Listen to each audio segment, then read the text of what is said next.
நிலா கிட்ட கையும் களவுமா சிக்கிய கோமல். வாங்க அது என்னன்னு விரிவாக பார்க்கலாம். பாண்டியன் கடைக்காக கஷ்டப்பட்டு சேர்த்துருக்காங்க 3 லட்சம். அந்த பணத்தை பார்க்கும்போது கோமல் கண்ணில் அப்படி ஒரு ஆசை தெரியுது.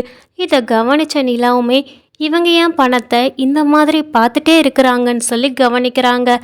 பணத்தை பார்த்துக்கிட்டு இருந்த கோமல் நைஸாக எல்லாரும் இங்கே பேசிக்கிட்டு இருக்கும்போது பின்னாடி போய் அவங்க தனியாக ஃபோன் எடுத்து பேசுகிறாங்க. இதை கவனிச்ச நிலாவுமே பின்னாடி போய் இவங்க என்னதான் பண்ணுறாங்கன்னு சொல்லி பார்க்குறாங்க. பல்லவன் அம்மா அந்த ஆளுக்கு ஃபோன் போட்டு ஏயா என்ன பண்ணுறன்னு சொல்லி கேட்குறாங்க. அதுக்கு அவருமே எடுத்ததும் ஆமாம் பணம் ஏதாவது தேறிச்சான்னு சொல்லி தான் முதல் கேள்வியாகவே கேட்குறாங்க. ஆமையா, இங்கே நடக்கிறதெல்லாம் பார்த்தா பணம் தேறிடும் தான் நினைக்கிறேன்.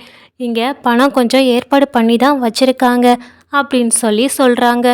இது எல்லாத்தையுமே நம்ம நிலா கேட்கும்போது அவங்களுக்கு பணங்கிற வார்த்தை தவிர வேறு எதுவுமே கிளியராக கேட்க மாட்டேங்குது. அது என்னதான் காதில் விழுந்தாலுமே அவங்களுக்கு இந்த பணத்தை தான் எடுக்க போகிறாங்கங்கிற ஒரு ஐடியாவே கிடையாது. வேற ஏதோ பேசுகிறாங்க, ஆனால் இவங்களுக்கு கண்டிப்பாக வேற ஏதோ சொந்தம் இருக்குங்கிற மாதிரி தான் நம்ம நிலா சந்தேகப்படுறாங்க. இந்த பணத்தை இவங்க எடுப்பாங்கங்கிற சந்தேகம் நிலாவுக்கு கொஞ்சமும் வரலை. பின்னாடி வந்து நிற்கிற நிலாவை பார்த்த கோமலுக்கு சந்தேகம் வந்துடுது. ஒருவேளை இந்த பொண்ணு எல்லாத்தையும் கேட்டிருப்பாளோன்னு சொல்லி இல்லைம்மா நான் துணி எடுக்க வந்தேன் அப்படின்னு சொல்லி சமாளிச்சுட்டு எடுத்துகிட்டு போகிறாங்க. அப்பந்தான் நிலாவுக்கு இவங்க பண்ணுற எதுவுமே சரியில்லையேங்கிற மாதிரியே தோணிகிட்ருக்குது. அதை நம்ம உறுதிப்படுத்திக்கணும்னு சொல்லி நடேசன் கிட்ட இந்த அம்மா எப்படிப்பட்டவங்கிற மாதிரி ஒரு கேள்வி கேட்குறாங்க. நீங்கள் தான் அந்த அம்மாவை வீட்டை விட்டு அனுப்புனீங்களா இல்லை அவங்களாவே இங்கேருந்து போயிட்டாங்களான்ங்கிற மாதிரி கேட்குறாங்க. இதை பாரு நிலா, நீ ரொம்ப ரொம்ப நல்ல பொண்ணு. உன் மனசில் எந்த ஒரு கெட்ட எண்ணமும் கிடையாது. நீ இந்த வீட்டுக்காக எல்லா விஷயமுமே நல்லதாக தான் பண்ணியிருக்க.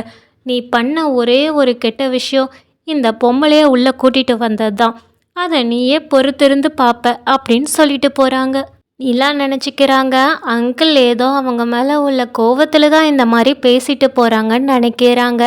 இருந்தாலுமே அவங்களுக்கு பல்லவன் அம்மா மேலே ஒரு சந்தேகம் இருக்க தான் செய்யுது. அந்த சந்தேகத்தை உறுதிப்படுத்துகிற விதமாக நைட்டு எல்லாரும் தூங்கினதுக்கப்புறம் அங்கேயும் இங்கேயும் கதவுக்கு வெளியில் யாரோ நடந்துக்கிட்டு இருக்க மாதிரியே நம்ம நிலாவுக்கு தோணுது. யார் இந்த நேரத்தில் நடக்கிற மாதிரி தெரியுதேன்னு சொல்லி நிலா வெளியில் வந்து பார்க்குறாங்க. அப்பந்தான் பல்லவனோட அம்மா எந்திரிச்சு பின்வாசலுக்கு போகிற மாதிரி தெரியுது. இவங்க இந்நேரத்தில் எங்கே பின்னாடி போகிறாங்க அப்படின்னு சொல்லிட்டு ஒரு சந்தேகத்திலே வந்து பார்க்குறாங்க. அங்கே பார்த்தா தான் தெரியுது அங்கே பின்வாசலில் அவங்க அந்த தற்போதைய கணவனாக இருக்கிற அவங்கள வர சொல்லியிருக்காங்க. இவங்கள பார்த்ததும் நிலா இவங்க யாரு, இவங்க ஏன் பல்லவன் அம்மா கிட்ட பேசுகிறாங்க, இங்கே எந்த சொந்தமும் இல்லைங்கிற மாதிரி சொன்னாங்க, ஆனால் ஏதோ உரிமையாக வாயா போயாங்கிற மாதிரிலாம் பேசிக்கிட்டு இருக்காங்களே அப்படின்னு சந்தேகத்தோடையே நம்ம நிலா இங்கேருந்து பார்த்துக்கிட்டு இருக்கிறாங்க. அங்கே அந்த 2 பேருமே பேசுகிறது என்னென்னா, ஆமாம் பணம் ரெடி ஆயிடுச்சுன்னு சொன்னியே கோமல், பணத்தை எங்கன்னு சொல்லி கேட்குறாங்க. அதுக்கு பல்லவனோட அம்மாவுமே பணம் தானையா உள்ளதான் இருக்குது, ஆனால் எல்லாரும் தூங்கிக்கிட்டு இருக்காங்கன்னு சொல்கிறாங்க. இதை கேட்ட நிலா ரொம்பவே அதிர்ச்சியோட இன்னும் அவங்க என்ன பேசுகிறாங்கங்கிறத கவனிக்கிறாங்க.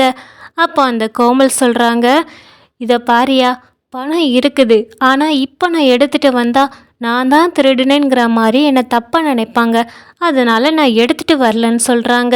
இதை கேட்டதுமே அந்த ஆள் சொல்கிறாங்க, என்ன கோமல் பல நாள் கழித்து பையன் பாசம் உன்னைய தடுக்குதா என்ன, பையனை பார்த்ததுமே மனசு மாறிட்டியா, இங்கே இருந்துடலான்னு சொல்லி நினைக்கிறியான்னு சொல்லி கேட்குறாங்க. அதுக்கு கோமல் சொல்கிறாங்க, என்னையா இது 15-16 வருஷமாக எனக்கு இல்லாத பாசம் இப்போ திடீர்னு வந்துருமா என்ன, எனக்கு பாசமெல்லாம் ஒன்றும் இல்லை, இப்போ பணத்தை எடுத்தாலும் நம்ம அப்படியே இங்கேருந்து ஓடிடலான்ங்கிற மாதிரி தான் பேசுகிறாங்க. இதை கேட்ட நிலாவுக்கு இன்னுமே அதிர்ச்சி ஆகுது. அப்போது துளியளவு கூட பல்லவன் மேலே இவங்க பாசமாகவே இல்லையா அப்படிங்கிறது எல்லாமே நிலாவுக்கு இப்போ தான் புரிய வருது. அப்போ என்ன யோசிச்சுக்கிட்டு போய் பணத்தை எடுத்துகிட்டு வா, நம்ம இப்போவே கிளம்புவோங்கிற மாதிரி பேசுகிறாங்க. இதை கேட்ட நிலா இவங்க என்ன இந்த மாதிரிலாம் பண்ணிக்கிட்டு இருக்காங்கன்னு சொல்லி ரொம்பவே அதிர்ச்சியோடையே பார்த்துக்கிட்டு இருக்காங்க. அடுத்து என்ன பண்ணுறாங்கன்னு சொல்லிட்டு பல்லவன் அம்மா வெளியில் அந்த ஆளை நிற்க சொல்லிட்டு உள்ளே வந்து பணத்தை தேடுறாங்க. அங்கே ஏற்கனவே நம்ம சேரண்ணன் பீரோவில் வைக்கும்போது இந்த அம்மா பார்த்துருப்பாங்க போல. அதே பீரோவில் அந்த பணத்தை எடுத்துட்டு வேகமாக திரும்புகிறாங்க. திரும்பிட்டு பார்த்தா தான் தெரியுது அங்கே நம்ம நிலா நிற்கிறாங்க. நிலாவை பார்த்ததுமே பணத்தை எல்லாத்தையும் கீழே போட்டு ரொம்பவே பதறி போய் நிற்கிறாங்க கோமல். நிலா உடனே கோவமா நீங்கள் என்ன பண்ணுறீங்கன்னு சொல்லி கேட்குறாங்க. அதுக்கு அவங்களுமே நான் என்னப்பா பண்ணேன், நான் சும்மா தான் இங்கே வந்தேன். சும்மா வந்தீங்கன்னா கையில் எதுக்கு இவ்வளோ பணமோ, எதுக்காக நீங்கள் கையில் எடுத்தீங்கன்னு சொல்லி கேட்குறாங்க. நான் கையில் எடுக்கணும்லாம் எடுக்கல, சும்மா வந்தேன்னு சொல்லி சமாளிக்கிறாங்க. இதை பாருங்க, நீங்கள் 2 பேரும் வெளியில் பேசிக்கிட்டு இருந்ததை நான் கேட்க தான் செஞ்சேன். எனக்கு எல்லா உண்மையுமே தெரிஞ்சிடுச்சு. உங்களுக்கு பல்லவன் மேலே துளியும் பாசம் இல்லைங்கிறதையும் நான் புரிஞ்சுக்கிட்டேன். இந்த பணத்துக்காக தான் நீங்கள் இப்போ இங்கே இருக்கீங்கங்கிறதும் எனக்கு தெரிஞ்சிடுச்சு. ஒழுங்கா நீங்கள் பல்லவன்கிட்ட எதுவுமே சொல்லாமல் இங்கேருந்து இடத்த காலி பண்ணுற வழியை பாருங்கள், அது மட்டும் போதுங்கிற மாதிரி சொல்கிறாங்க. உடனே கோமலுமே முகத்தை பாவமாக வச்சுக்கிட்டு, ஏம்மா நான் என்னம்மா செய்ய போகிறேன், இந்த பணத்தை நான் எடுத்துகிட்டு போகணுன்லாம் நினைக்கவே இல்லைம்மா. அந்த ஆள் என்னை ரொம்பவே தொல்லை பண்ணுவான், அதனால் சும்மா காமிச்சு பாவலை காட்டலாமேன்னு தான் நான் எடுத்துகிட்டு போனேனே தவிர அதை எடுத்துட்டு இங்கேருந்து போயிடணும்னு நான் நினச்சதே கிடையாது. எனக்கு பல்லவனை ரொம்ப பிடிக்குங்கிற மாதிரி மறுபடியும் பேசிக்கிட்டு இருக்காங்க. இதை கேட்ட நிலாவுக்கு இன்னும் தான் கோபம் வருது. நீங்கள் மறுபடியும் நடிச்சுக்கிட்டு இருக்காதீங்க, ஒழுங்காக இங்கேருந்து இடத்த காலி பண்ணுங்க அப்படின்னு சொல்லிட்டு நிலா குனிஞ்சு அந்த பணத்தை கையில் எடுக்கிறாங்க. அந்த நேரம் பார்த்து பல்லவனோட அம்மா நிலாவை பின்னாடி இருந்து அவங்க தலையிலேயே அடிக்கிறாங்க. நிலாவை அடித்து போட்டுட்டு அவங்க கையில் உள்ள பணத்தை எடுத்துட்டு இங்கேருந்து ஓடிடலான்னு சொல்லி நினைக்கிறாங்க. இதை சுதாரிச்சுக்கிட்ட நிலாவே ரொம்பவே சத்தம் போட்டு எல்லாரையுமே கூப்பிடுறாங்க. சேரனன் சேரனன் சொல்லிட்டு ரொம்பவே சத்தமாக கூப்பிடுறாங்க. சேரன், சோழன், பாண்டியன், அதுக்கப்புறம் பல்லவன், நடேசன் எல்லாருமே பதறி போய் ஓடி வராங்க. ஓடி வந்து பார்த்தா தான் தெரியுது இங்கே நடக்கிற கூத்து எல்லாமே. இப்படி பல்லவன் அம்மா பணத்தை தூக்கிட்டு வெளியில் ஓடுறத பார்த்த சேரன் நம்ப முடியாமல் பார்த்துக்கிட்டு இருக்காங்க. என்ன நடக்குது, என்னாச்சுன்னு சொல்லி கேட்குறாங்க. உடனே நிலா, நீங்கள் சீக்கிரம் அவங்கள பிடிங்க அப்படின்னு சொல்கிறாங்க. உடனே சோழன், பாண்டியன், அதுக்கப்புறம் சேரன் 3 பேருமே அங்கே துரத்திட்டு போகிறாங்க. பல்லவன், எதுக்காக அம்மாவை பிடிக்க சொல்கிறீங்க, அம்மா எங்கே போகிறாங்க அப்படிங்கிற மாதிரி வெகுலியாக கேட்குறாங்க. அதுக்கு நிலா பதில் சொல்ல முடியாமல் இருக்காங்க. இங்கே நடேசன் இதை பார்த்ததுமே எனக்கு தெரியும் அவள் இப்படி தான் பண்ணுவான்னு சொல்லிட்டு அப்படின்னு அவங்களுமே துரத்தி போகிறாங்க. இப்படி 4 பேருமே துரத்தி போய் கோமலை ஒரு வழியாக பிடிச்சிருந்தாங்க. அந்த மரத்துக்கு பின்னாடி தான் மறைஞ்சிட்ருக்காங்க அந்த ஆளுமே. அந்த ஆளை மற்ற யாருமே பார்க்கல.